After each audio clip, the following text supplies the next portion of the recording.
Joining me is Irene Chen. She is an attorney. She has served as an attorney advisor in the United States Department of Commerce and the U.S. International Trade Commission. Welcome to the broadcast. Thank you. So this announcement follows through on warnings Chinese officials had made for several weeks now. What is your reaction to this? Well, I think it's not surprising. I think that China, given the U.S.'s recent rhetoric and moves and actions on tariffs against products that the Chinese are, it's very significant to the Chinese economy, it's understandable that China would respond in kind. Now, it's interesting to note that these types of products, the fruit and the pork, seem to be targeted at certain regions of the country. The fruit, the citrus, would hit California, which is a very big producer of citrus.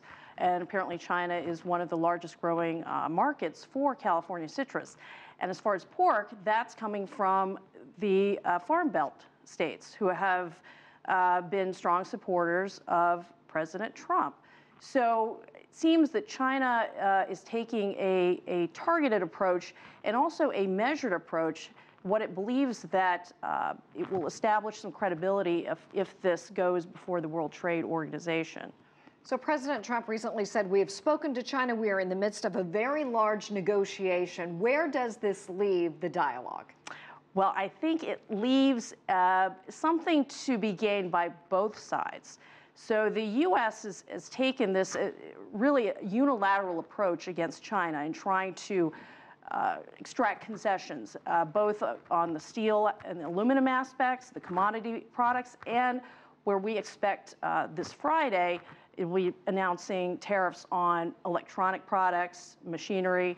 But China's saying, well, wait a minute, we have something that you would want from us too.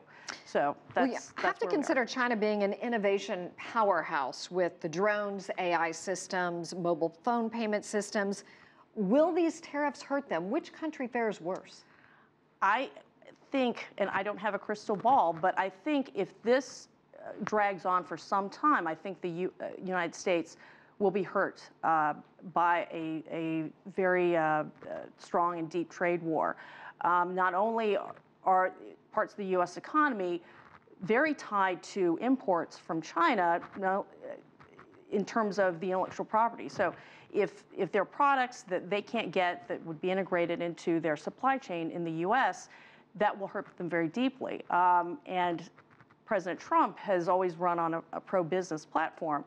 On the other hand, if you have agricultural products going to China, suddenly the U.S. farmers are, their market is being diminished. That also hurts the United States as well. This is not to say that China won't be hurt by this. I think for both sides, it would be extremely detrimental the longer this drags out.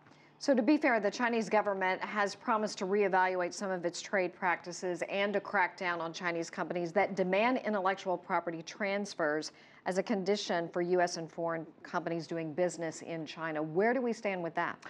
Well, apparently both sides are talking. U.S. Trade Representative, the U.S. Secretary of Treasury, they've been in dialogues with top officials in Beijing, and there have been some concrete proposals put out there in terms of loosening these restrictions on U.S. companies that want to do business, set up market access in China. So that is a promising development. However, this seems that this is going to not be something that would be resolved very quickly, because as you can see on the steel and aluminum tariffs, the U.S. has already resolved or reached agreements with about half of the countries that represent half of its imports. So the focus is more and more on China. All righty. Well, Irene Chen, we'll leave it there. Thank you so much for joining us. We appreciate your insight.